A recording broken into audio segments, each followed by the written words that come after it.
AI is not coming for photographers, but it is coming for photographers who are refusing to adapt. Welcome back to the CEO Photog Club, where we do not panic. We're going to position ourselves and we are going to get through this new AI hype and scare and make it work for us, not against us. Today, we are talking all about AI, what's real, what's fears, what's hype, and how to actually use it to grow your photography business instead of feeling very threatened by it. I get asked almost daily, well, is this still going to be a thing because of AI? Are we going to lose our jobs because of AI? And this is a real situation because a lot of people are losing their jobs because of AI. However, do not fear. I don't think that's the case for photographers. Let's talk about it. First of all, why does this feel scary? It's very valid. AI images are getting better every day. I have fallen for the AI videos and the AI photos multiple times. Clients are also becoming more price sensitive. They're like, well, I can just do it with AI. Why would I need to hire you to do a headshot? I can just build one, with ChatGPT, which is kind of crazy. Also, social media is totally shifting and it just feels like control is slipping out of our hands. Also, there is a lot of posts online about the ethics of AI. Are we going to use all of our water resources? Like all this stuff, right, is happening. Anytime the industry shifts, it's exposing what's already fragile. Also, I just want to note that it's okay to ask questions about the environmental impact of new technology. AI has been around a long time, but it's something we're using more and more often in our daily lives. It does use energy, it does use water through the data centers, and that is something that we should be aware of. At the same time, so does streaming and cloud storage and social media and, our Netflix binges and online shopping and traveling and shipping products and running websites. All of that impacts our environment. So for me, the goal is not perfection. Obviously, like what I'm doing right now, this podcast you're consuming, it took energy. It just did. So for me, I'm using AI to help me to save hours of repetitive work, reduce the burnout in my business, streamline my business, and replace some of my other wasteful processes and create more balance in my business.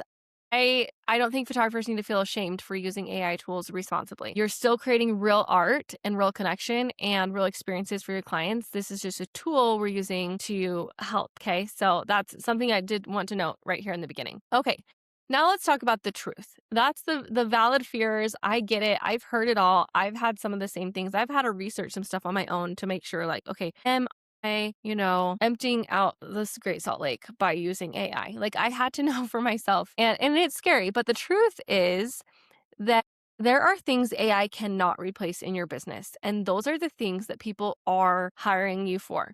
So the first one is human connection, real human connection. You are a service provider. People are hiring you and the experience that you offer and who you are as a person and the experience you're going to give them in real life. That is not replaceable by AI, real human connection. The other thing is just the overall client experience cannot be replaced. It can be uplifted by AI, but it cannot be replaced. Also, emotion and trust cannot be replaced by AI. Directing people, posing people and getting them into certain poses and getting them to do certain things cannot be replaced by AI. And consistency across everything, right? So that they're hiring, instead of doing a one-off photo from AI, and then the next time, I've even done this where I'm trying to create an AI graphic for a course and I get the graphic and then the next image is a totally different vibe, completely different. So consistency, that's a huge one that we can't replace. The threat isn't AI. It's slow workflows, no systems, weak marketing, inconsistent content, and underpricing. These 5 things are the things that photographers are going to use AI for and get ahead in their business. And the ones who are not using AI are going to feel the threat from that. Let me repeat myself. The threat isn't AI. It's workflows, systems, marketing, inconsistency, and underpricing. Those are the things you should be focused on if you're worried about AI ruining your business. How can you improve those areas? Because most people are improving those right now with AI. Now, do you have to use AI to improve those things? Absolutely not. But I'm just telling you that those are the 5 areas that you're going to see huge growth on in everyone around you's business because of these AI tools. And if you're not stepping up your game in those areas, you are going to fall behind. And I don't want to scare you by saying that because, again, with or without AI, that's going to happen. How can you use AI as your assistant, not as your competition, not as your creative genius, as your assistant? Okay, we're going to think of our AI tool as just a member of our team. They're not replacing you. It's not taking all that beautiful creative brain power that you have inside of you. It is just doing what you already have inside of you faster, cheaper, and easier to scale. Okay. The photographers who win are going to be the ones who use AI because they're going to be able to move faster. The ones that are ignoring it or thinking, oh, this is going to go away or I don't want to learn it, those are the ones that are going to fall behind. I'm so sorry. AI really is here to stay. It's really good stuff. I'm not lying. Let's talk a little bit more about it. One thing that I think is important with all of this is I'm not anti AI at all, but I am very much pro human connection. I'm pro honest business practices. I'm pro using technology in a way that supports creativity instead of replacing its integrity. So here's some things we're not going to use AI for. AI generated client galleries, obviously. Like those are like, we are the artists, right? We are going to take their photos and we're not going to replace them with AI. We're not going to do fake portfolio images. That's crazy sketchy. We're not going to use AI models when we do shoots. We're not going to do AI like background replacement, like taking our clients and just doing all their images in Paris, like they flew to Paris and got a shoot, right? Like I just, maybe one, like here and there's some fun projects you do where you add like the Jurassic Park, that trend that was going around for a while. But like having people come to your studio instead of a field, and then I think that's icky to me. Fake testimonials, icky. Over editing bodies and faces with AI, icky. Photographers teaching strategies that they've never actually done. And this is not just photographers, all educators, okay?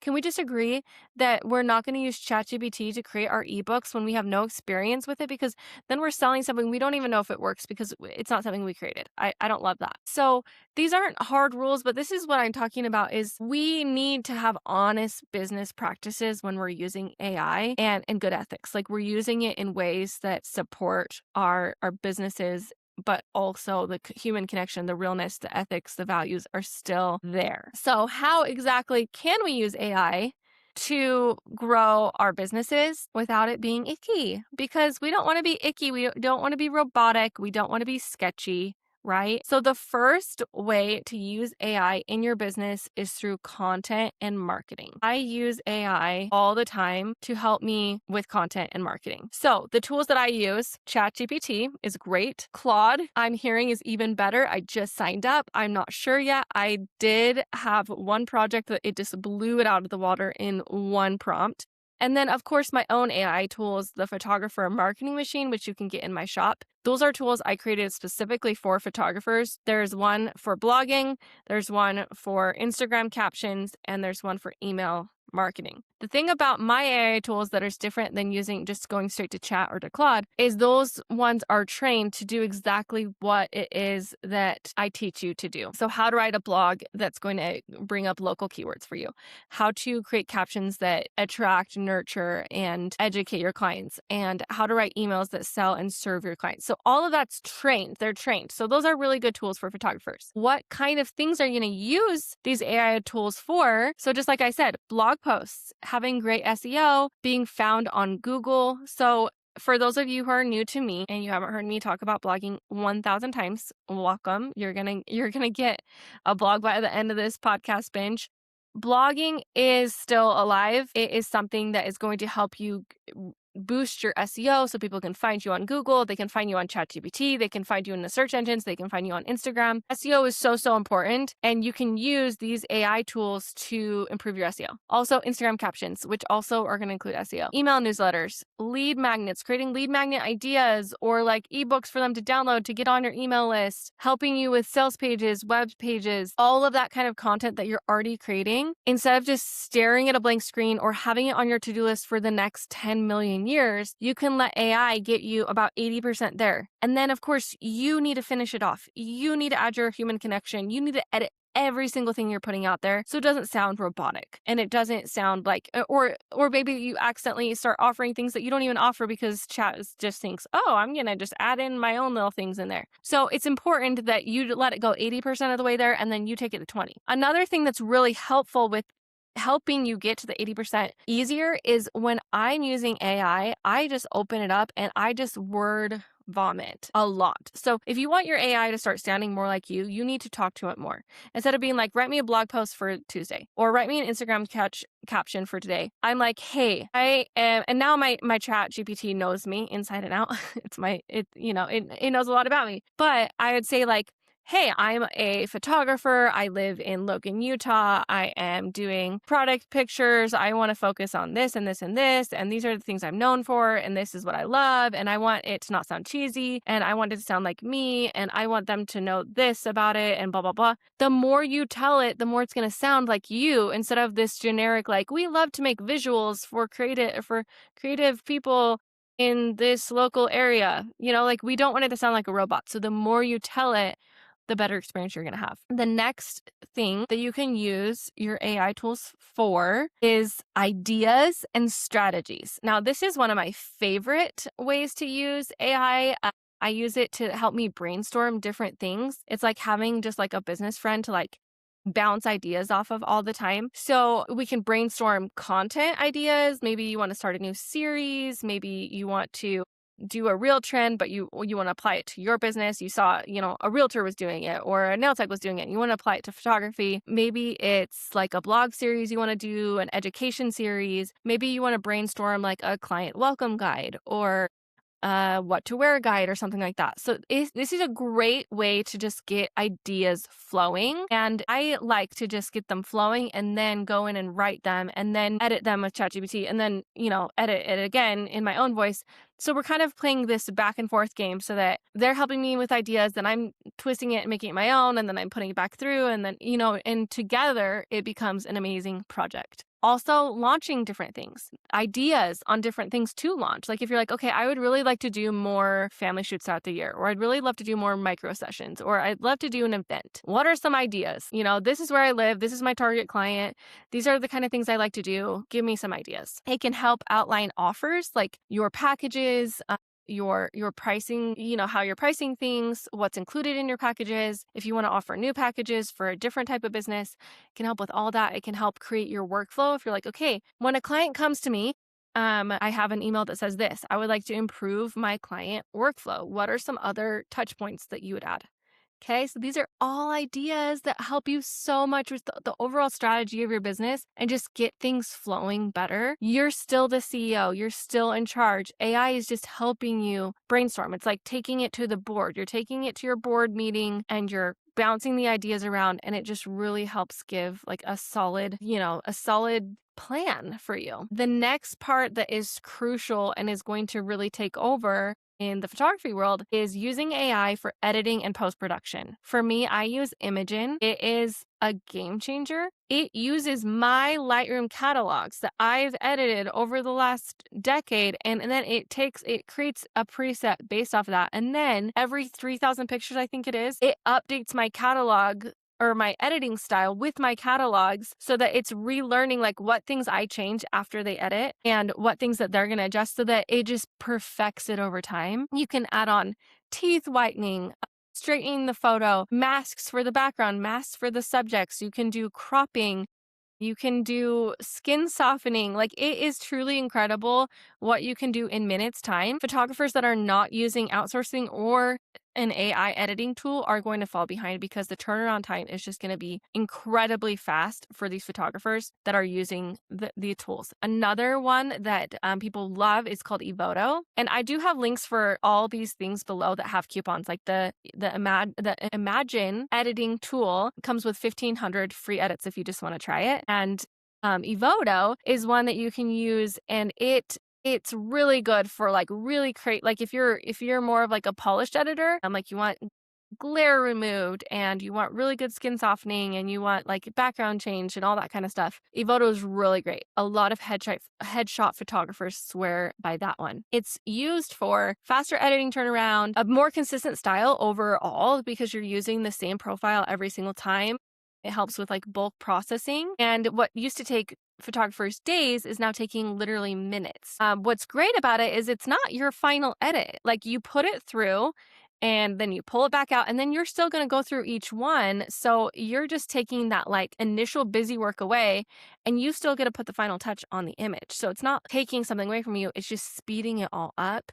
And you're still adding that human touch, which is so, so important with all AI tools. The next thing you can use AI for is client experience and systems. So in HoneyBook, which is the CRM that I use for my client experience, I have actual AI responses that will pop up. Like, how do you want to respond to this? Do you want to use my AI thing? And if I don't have a template for it, if it's like a question, it's like, would you do this for 500? Or would you do this add-on thing for this? Or would you do it at this location? I click the AI thing. It's like, oh, absolutely. I would love to do that for you. And it's not something I normally offer, but I would love to do this for you. And like, they'll create a response. And obviously they're not always going to guess what I'm going to say in my head, but it just speeds up the client process, and they write such a better email than I would in my like rush to do things, right? Because I'm just like, oh yes, of course I will. They're writing like 3 little lines. I love that you asked this question. That's so great. Here's the answer, that kind of thing. You can use it to create email templates, or to improve your email templates, or to personalize your email templates or pitches or things like that. You can also use it to help you automate your workflow. If you're like, okay, I want to automate this, what things could be automated and what should I say in those automations and how should they be delivered to them? Like, it can become a tool for faster replies, better responses, and just overall automation in your business. It's going to help you look way more professional without a lot of effort, which is awesome. And then also it can be used for creative support. So when I talked earlier, I said, don't use it to create like our portfolio images. Don't use it, we're not going to use it to actually create photography. But what if you used it for mood boards and for shot lists and for concept planning and styling ideas? All the time I have situations where I have clients send me this big long list of things that they need, and it's all like all over the place. Like, I want this in the kitchen, and I want this in the bathroom, and I want this here, and then back in the bathroom I want this. And I just say, okay, here's their big shot list. Can you organize it by area? And they'll take the shot list and organize it into sections, which is super amazing. So you can use AI to plan your shoots and to help you kind of create the overall storyline, board, organization, efficiency. With that being said, it's important that we be careful with AI. We want to stay grounded in who we are and how we created this business, create a trustworthy business. You don't want to lose your voice. You don't want to over automate your connection where you're not being seen as a human anymore. You're just like this robotic Amazon type of thing, right? Don't rely on it for originality. Don't skip out on learning your actual craft and just knowing AI editing is going to take over. Like, you still need to be creating great images and not expecting AI to just help you out at the end. Don't skip the human aspects and the skills of your business. AI should support your brand, not replace it. So in order to use AI to grow your business, you really do need to kind of stay ahead of it. So learn the tools. Like, ChatGPT is like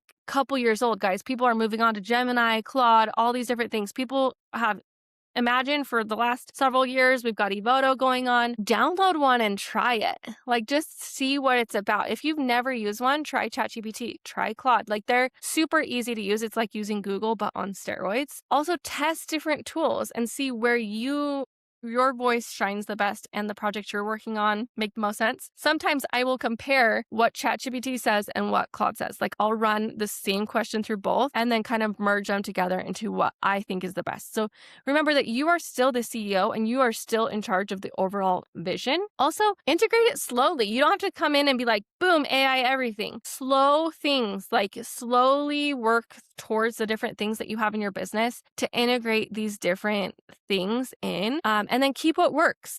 Then you'll know, like, oh my gosh, I love this one, or this one didn't sound like me, but it takes time for it to sound like you. And the more you tell it, the more it's going to be able to spit out. And just ignore the things that don't work. It's okay. You don't have to love all the tools everyone else loves. Just try them, test them, try new features with them. You do not need to master everything. You just need to stay curious about these things. AI tools are growing so fast, and this is our opportunity to create faster, market better, build better assets. It's not taking away our control. It's giving back time so that we can run our business And we can really have like an assistant that helps us without paying an assistant type of price. You can be afraid of AI, or you can be the photographer who learns it first and benefits from it while everyone else hesitates. I promise you, AI is not your enemy. Inefficiency is. Use AI for your content, for your editing, for your systems, for your strategy, but make sure you're staying human where it matters and you're staying curious with all of it. This is not the end for photography. It's the beginning of faster, smarter, and more scalable businesses. If this episode helped you see AI differently, then send it to a photographer that's feeling overwhelmed by it and come tell me what AI tools